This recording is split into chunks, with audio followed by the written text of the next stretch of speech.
Is Islam in the book of Revelation? Is the ultimate Antichrist found in Islam?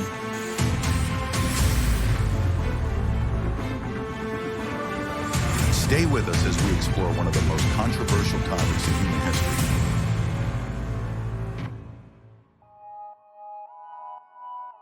The books of Revelation and Daniel contain prophecies about the end of times.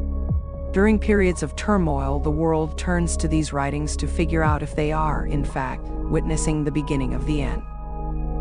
You may have seen countless videos speculating whether Donald Trump or Elon Musk are the Antichrist. Perhaps you've heard people saying that the nation with 10 kings at the end of everything is the United Nations, and that the move towards a cashless society indicates a time when only those with the mark will be able to trade. But think about this. Have you heard anyone talk about the role of Islam in all of this? You probably haven't, and if you have, it's rarely given the attention it deserves. But think about it. The prophecies are meant to be read with Jerusalem at the center. The old prophecies foretold the Babylonian exile, the destruction of the temple by the Romans, and the rise and fall of kingdoms who waged war against Israel. So, how could the empire who controlled Jerusalem for over a millennium not be mentioned in the prophecies at all? What we are about to explore together will change your life. Much of what we are about to discuss remained unknown until very recent discoveries unearthed crucial parts of history, which prevented us from unlocking the meaning behind the books of Revelation and Daniel. The first thing to understand is that these prophecies should be read in groups of 3, reflecting the Trinity. For example, in these books they use 3 different measures of time, namely days, months, and years. You may have seen the measure of weeks also mentioned numerous times. However, in Hebrew as it was written, the word for week is the same as the word for, a grouping of 7. So when we read that word in English, it merely means 7 something, whether days, months, or years. Daniel's writings were impossible to figure out when considered in a singular, linear manner. But what happens when we think about the prophecies as a series of 3 events rolled into one vision? We have further confirmation from Daniel that this is the approach we need to follow. Daniel 9:27 says, He will confirm a covenant with many for 1 week. In the middle of the week, he will put an end to sacrifice and offering, and at the temple he will set up an abomination that causes desolation, until the end that is decreed is poured out on him. In the year 167 BC, Antiochus IV Epiphanes desecrated the Second Temple by setting up an altar to Zeus and sacrificing pigs on it. Then, in the year 70 AD, the Romans destroyed the temple, which was the second abomination, fulfilling the prophecy twice. What about the third fulfillment? Doesn't it require the third temple to be built first?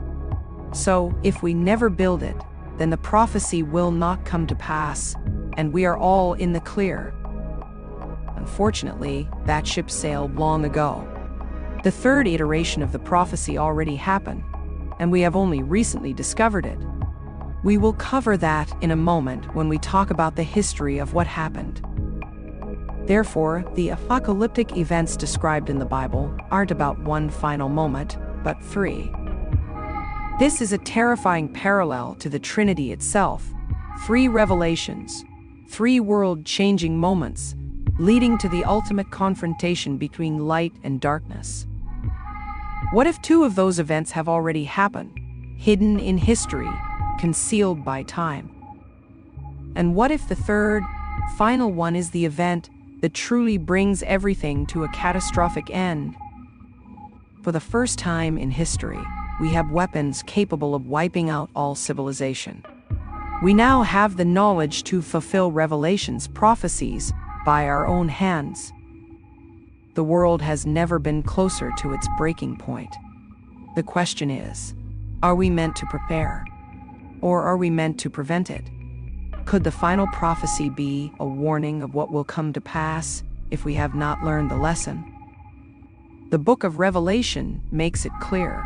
Those who read and act upon its words will be blessed, emphasizing its significance.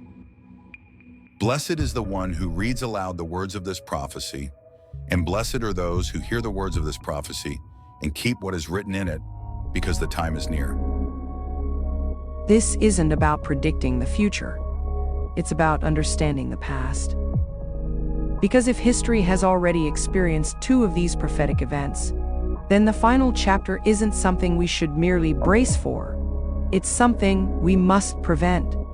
Not because we challenge God like in the events of the Tower of Babel, but because everything in the Bible points us in this direction. Have you ever noticed how the epic moments in the Bible parallel our experiences on earth as a human family? The story of Adam and Eve is the story of newborns. Babies are unaware of the dangers of the world. They do not understand commands, and they are drawn to exploration, often with painful consequences. As such, the one command given to them is immediately violated, and eating the forbidden fruit from the tree of knowledge of good and evil resulted in sin and death.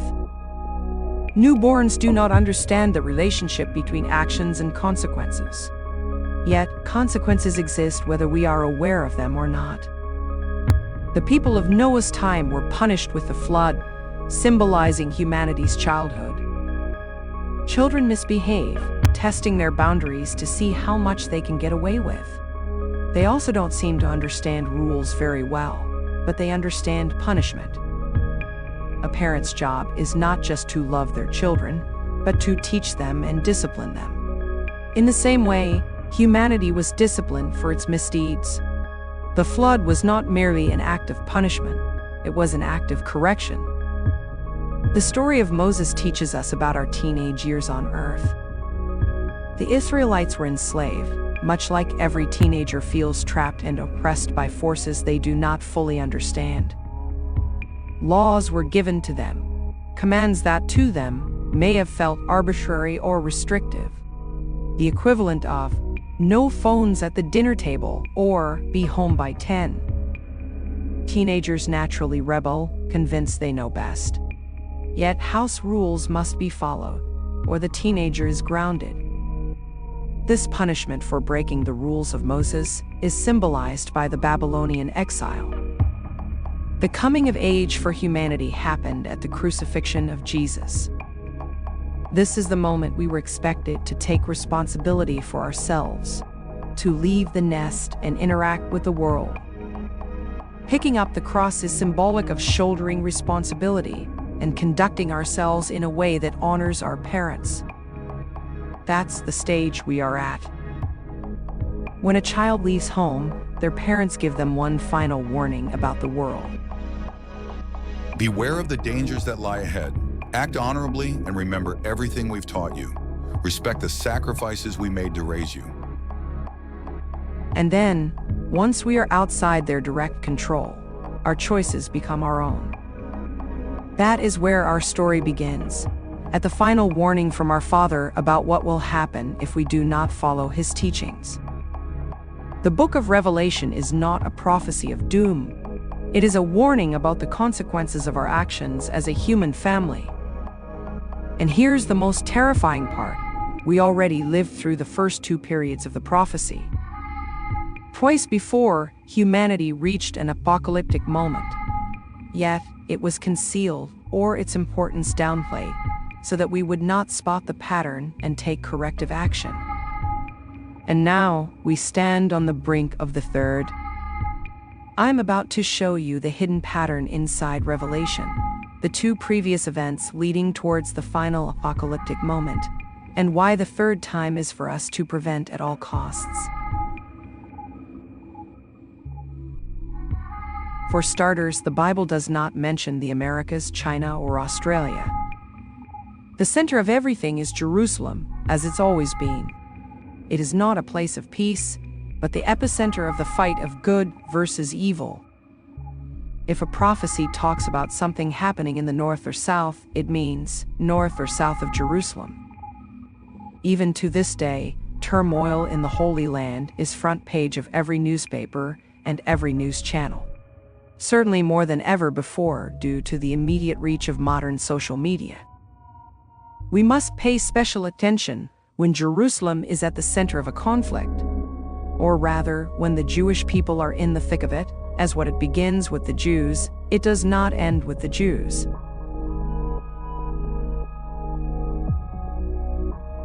The second event is the easy one to recognize, and that's where we'll begin. Immediately after World War I, as the world was recovering from the most catastrophic conflict in human history, we entered World War II. It began with an intense hatred towards the Jewish community, as they were made the scapegoats of a troubled society. We vividly remember as the Jewish population was persecuted and a most terrifying evil was inflicted upon them. That unspeakable evil, all the way into the modern era, should have been a thing of the distant, barbaric past. Yet, that is exactly what transpired. The early warning signs of the conflict should have served as a wake-up call, but they were ignored. And what began with the Jews did not end there. A much underreported topic is the race to develop nuclear weapons. Had the Axis won that race, the world would be unrecognizable today. However, World War II on its own is not what we find in the Book of Revelation, but both world wars combined and the rise of the Soviet Union afterwards. Each of those events were intertwined, and they must be interpreted as one. This catastrophe resulted in unthinkable loss of life and cities leveled to the ground.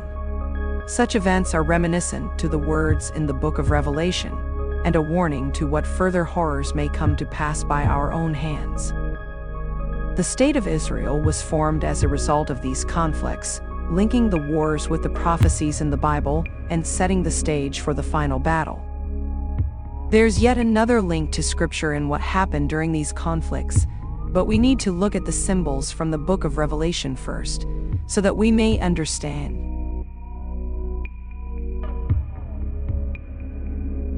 The word apocalypse originally meant revelation, but over time, it became synonymous with catastrophe. I felt like it was worth mentioning that at this point. The books of Revelation and Daniel are full of symbols, with the number 7 appearing again and again. There are 7 lampstands, 7 seals, 7 trumpets, and 7 bowls.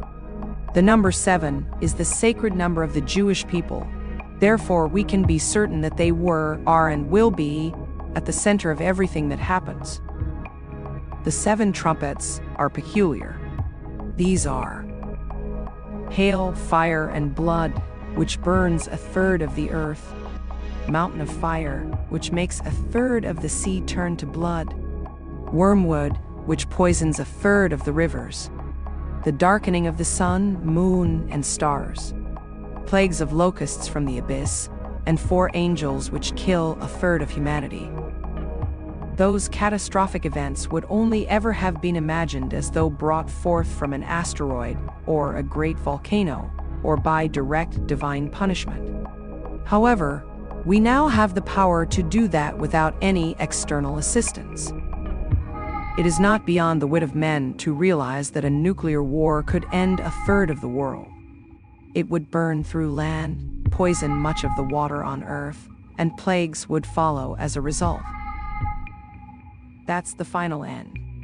Not by a meteorite or another natural disaster, but by our own hands. As Alexander Solzhenitsyn said, Gradually, it was disclosed to me that the line separating good and evil passes not through states, nor between classes, nor between political parties either, but right through every human heart and through all human hearts. The end of times is prophesied to be by our own hands, if and when evil prevails. However, this is not a sealed fate, but a warning we must take to heart and act upon. We will elaborate on that in a moment, but for now, we need to look at the first apocalypse, which should have been enough information for us to prevent the second one, yet we failed. The information I am about to give you was not known 100 years ago, hence why we were powerless to prevent it.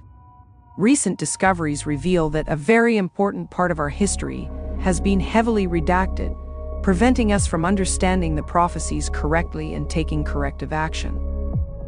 However, the fact that we now know what has transpired is an indication that we are not alone. It shows that there is still time. A good place where to begin would be to look at the best-known number in the book of Revelation. That is the number of the beast. Let the one who has understanding calculate the number of the beast, because it is the number of a person. Its number is 666. The instruction to investigate and figure out its meaning is clear. This is not meant to be concealed knowledge, but it was simply a puzzle we needed to solve. There are multiple layers to this number, and the one at the end of the video will shake you to your core. The numbers in the prophecies have many meanings. In fact, much of it contains meaning in threes. A date would be an obvious place where to begin our exploration into the number of the beast. A not well-known fact is that our calendar, although created with the best intentions at heart, is slightly off the mark. It was calculated by a 6th century monk named Dionysius Exiguus, but modern scholars believe that his calculations were off by about 4 to 6 years. That made the birth of Jesus around the year 4 before Christ, as funny as that sounds, and his death and resurrection around the year 29 AD. With that in mind, if the beast was to appear on Earth and the number 666 was of significance, it would be pointing us towards 666 years after his death and resurrection, so around 695 AD. However, the beast would not appear out of nowhere. It would begin at an earlier point in time, when the pieces of the board prepare for the coming of the Antichrist. As it happens, the 7th century was a chaotic time in Jerusalem, which we must understand. At the start of the century, Jerusalem was under the rule of Byzantium. In the year 614, however, the Sasanian Empire conquered it after a successful campaign against the Byzantines. Thus, this all-important city changing hands once. In the year 629 AD, under the command of Emperor Heraclius, the Byzantines regained control of the city, hence changing hands for the second time. Just under a decade later, around the year 638 AD, Jerusalem fell again, for a third time. This time, it was the Islamic Caliph Umar who was successful in his campaign, conquering the city and ensuring it did not change hands again. The city fell 3 times in a handful of years. John wrote that he saw a beast coming out of the sea, and the symbolic meaning of water is chaos. They worshiped the dragon because he gave authority to the beast. And they worshiped the beast, saying, "Who is like the beast? Who is able to wage war against it?" This may be taken quite literally. Once the Islamic Empire rose, it took hundreds of years before they faced any real opposition and pushback.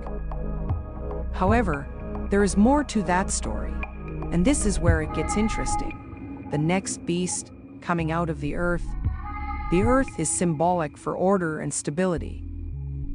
That's the beast that arose in the year 695 AD. But how can that be?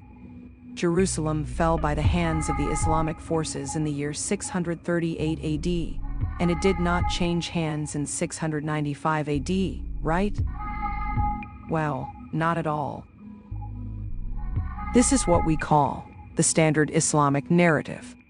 That information comes exclusively out of Islamic sources, written hundreds of years after those events. It is only now, in recent times, when scholars have delved into the independent, contemporary accounts and began to understand what happened in that century. If you have been following our channel, you will be somewhat aware of the correct historical context. Make sure you watch those videos to better understand the origins of Islam. And if you haven't subscribed yet, we'd appreciate it if you did so. That will help us grow and continue to solve these mysteries. Some of our latest finds are earth-shattering, and we can't wait to bring them to your screen. Thank you for the likes, shares, and comments. Let us summarize what happened between 638 and 695 AD. Do bear in mind that this is just a very brief overview, as the full explanation would take countless hours.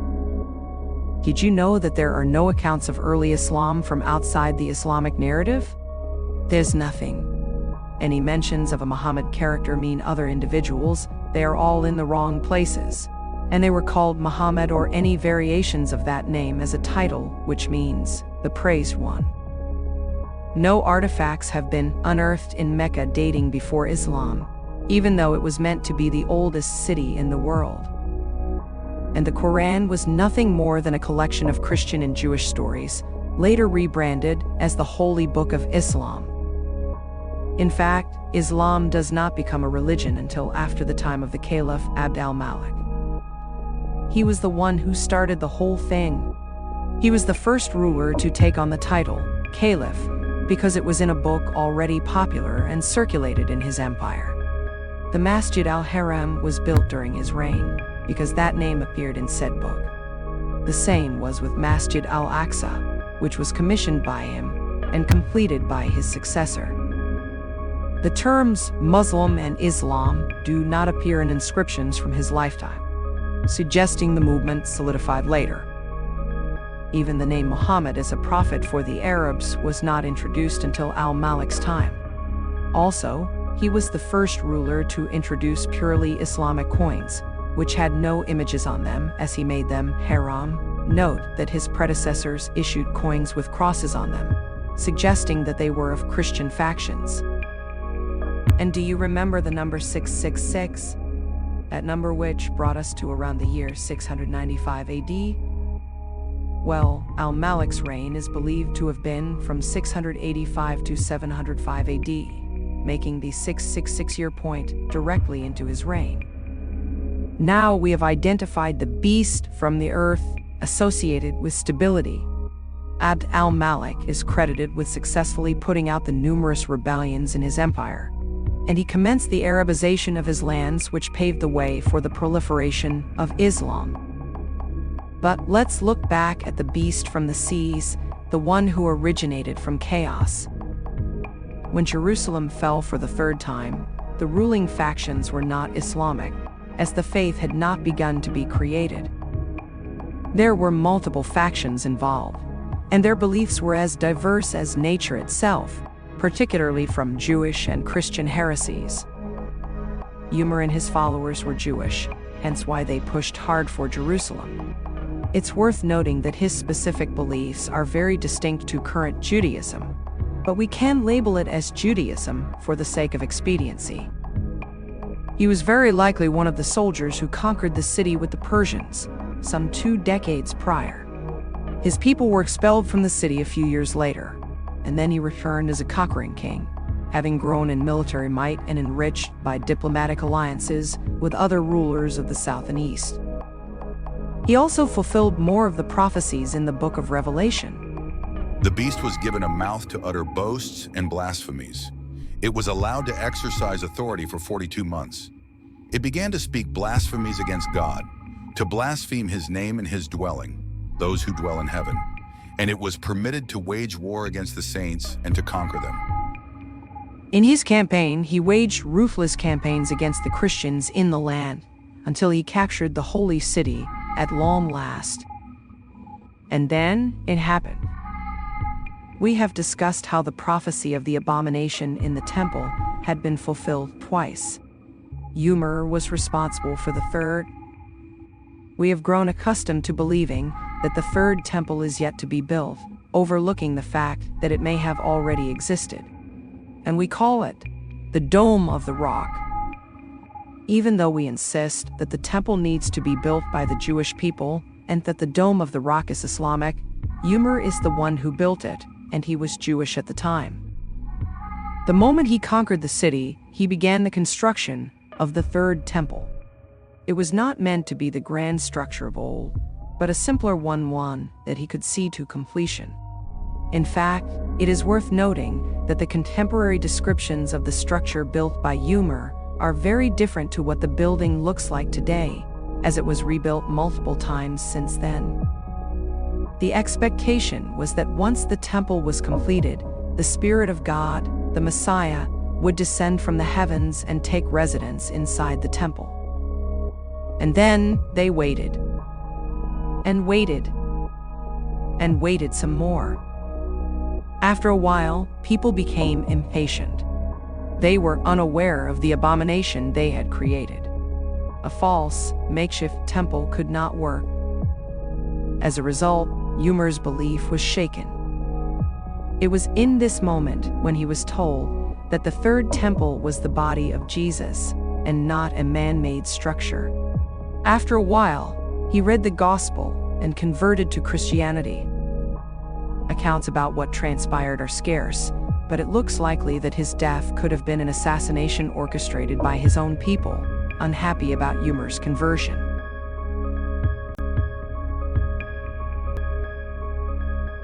John wrote, "The 7 heads are 7 mountains on which the woman is seated.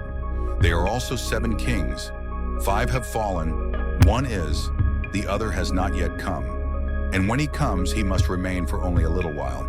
The beast that was and is not is itself an 8th king, but it belongs to the 7 and is going to destruction." The kings are always interpreted as kingdoms. When the revelation was given, the 5 fallen kingdoms were Egypt, Assyria, Babylon, Persia, and Greece. The one that is was the Roman Empire. Then, another empire was yet to come. It would then only stay for a little while, and the beast would become the 8th kingdom, but belonging to the 7. The Roman Empire endured, evolving into the Byzantine Empire, so they were still the 6th. The 7th kingdom, that which remained only for a short while, was the Sassanid Persian Empire. This beast we know would be the 8th, and it would be of the 7. That is the Islamic Empire. Not from the beginning, but from the Abbasid Caliphate. The standard Islamic narrative says that their conquest began in the Hijaz region of Saudi Arabia. However, all evidence discovered in recent decades strongly indicates that it all began in the north.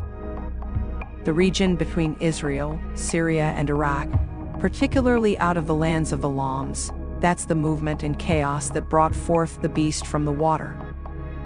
Subsequently, the beast from the earth arose in the form of Abd al-Malik, also from that region.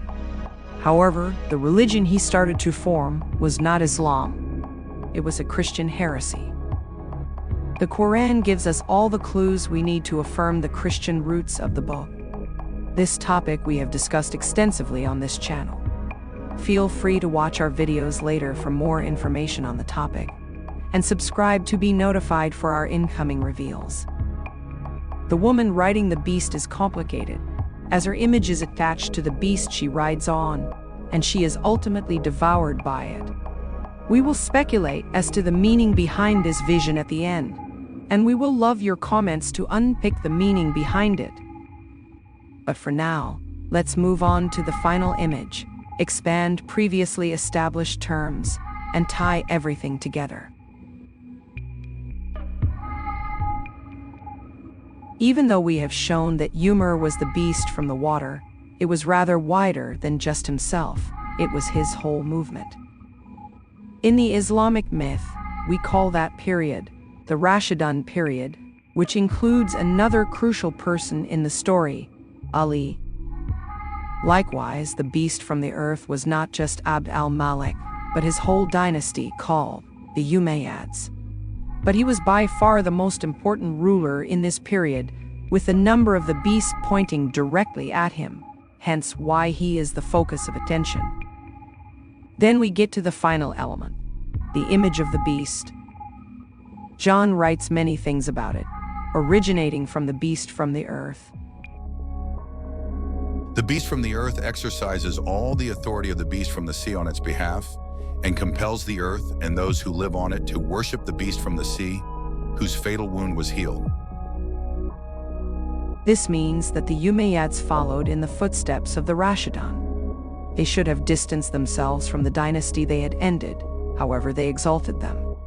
They turned them into heroes for conquering the Holy Land, and they associated themselves with their previous enemies to enhance their legitimacy to the empire. The beast from the earth tells those who live on the earth to make an image of the beast from the sea, who was wounded by the sword and yet lived. The book circulating across the empire was the Christian book we now call the Quran, and the title, Praised One, was used for Jesus. However, a new character was gradually introduced as Abd al-Malik distanced himself from the Christianity of his enemies, the Byzantines. The stories about the Praised One began to include the stories from the Rashidun rulers, resulting into a character both described as a warlord and as a messenger of God.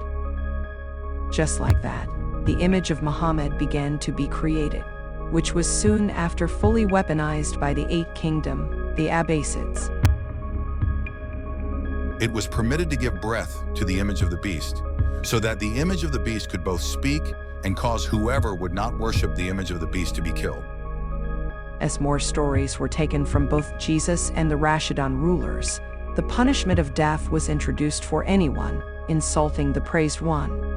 They were unaware that the introduction of such penalty for insulting the Son of God would soon enough be turned completely and used for those who insulted the image of the Rashidun rulers.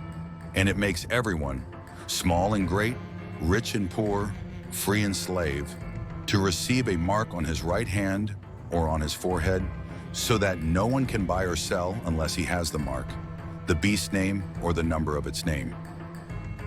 During this period, jizya tax was introduced. Also, the humiliation of non-Muslims in Islamic lands began to appear, and it got worse over time. They were forced to wear different clothes to show their lower status. Their doors were painted in different colors. They could not ride horses. They were forced to wear badges. They were forced to step out of the way if a Muslim was walking past. And ultimately, they would pay their taxes in a humiliating manner. They also suffered restrictions in what they could purchase, often being prohibited from owning weapons or luxury items. And in some areas, they could not own property. Freedom of trade was reserved for those who were openly Muslims, which clearly carried the number of the beast in their right hands or foreheads.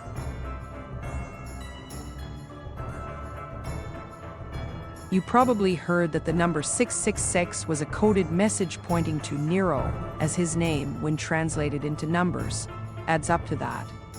Also, one ancient manuscript shows the number as 616, indicating it was also Nero, but in a different spelling. While widely accepted, that claim overlooks an obvious fact. The Book of Revelation speaks of the end times, yet the Roman Empire was only the fifth kingdom, with 3 more to follow. Therefore, either Nero's numerical spelling lands on that number by sheer coincidence, as so many other names would, or it was yet another prophecy to be fulfilled in 3 stages, and he was just the first one. You may have heard the argument of the Bismillah looks very similar to the number 666 in Greek, with countless content explaining why that is not the case. Perhaps it isn't, and we are simply connecting dots that aren't there. Yet here we are, discussing gods and demons, prophecies, and the end times, trying to predict the future based on ancient texts. But the similarity is so uncanny, particularly when we consider that jihadists often wear armbands and headbands with the Bismillah written on it to this day. As far as metaphors go, wearing the number of the beast in the forehead is easily interpreted as carrying a flag with it for the world to clearly see. Let's speculate about the woman and the beast she sits on. And if you've watched up to this point, leave us a comment below with your thoughts and whether you figured out some meaning we missed. The imagery of the woman is attached to the scarlet beast she rides. They are inseparable until the end of times. The prophecy states that the 10 horns and the beast will hate her, making her desolate and naked, devouring her flesh, and burning her with fire. We also know that the beast, which arose from the old Persian Empire and became Islam, is destined for destruction. I think the metaphor may relate to 2 distinct elements of Islam. On one hand, there is the seductive element. the corrupted ideology, wealth, and power that keep followers bound to it. The beast, on the other hand, may represent actions in the physical world. For instance, the woman's lure, conquest, enslavement, and so on, is acted out in the real world, symbolized by the beast. Her lure is not what condemns her followers. Their actions condemn them, hence why it goes to destruction. It may mean that following her false teachings leads to hell. At the end times, the beast devours the woman. This may be where we are headed. As apostasy in Islam has grown exponentially, Muslims are more than ever being pressured to stay in the dark. The prohibition of doubt in Islam is enforced more than ever, in a final attempt to breathe life into the decaying faith. However, the momentum is already unstoppable. Saudi Arabia has begun distancing itself from traditionalist groups and has even made changes to Sharia, an extraordinary and haram act to those who understand Islam. Soon enough, large numbers of Muslims will recognize the lies they have lived under and will turn against the oppressive forces of their ideology, their imams, scholars, apologists, and rulers, thus devouring the woman. What do you think about all of this? Perhaps the woman and the scarlet beast meant the Ottoman Empire. Could the Umayyads have been the beast from the sea instead of the earth? How do you think Islam features in the prophecies of Daniel and Revelation? Is Islam the Antichrist? Or perhaps the image of Muhammad, depicted as the shadow of Jesus? After all, Jesus famously saved an adulterer from being stoned, and Islam still to this day punishes adulterers in that manner. He was punished with lashes, and Islam punishes people in that way. Jesus was killed on the grounds of blasphemy, and Islam executes people for blasphemy to this day. To top it all off, Islam maintains that Jesus will return on the Day of Judgment and impose Sharia on the world. We have discussed on a previous video that it used to mean Christianity until a barbaric code of law was created by caliphs and replaced the meaning of the word. Therefore, if the Antichrist is meant to be the opposite of Christ, he's been on earth for over 1,000 years. And as the antithesis of the Lord, it is just fitting that Jesus existed and Muhammad did not.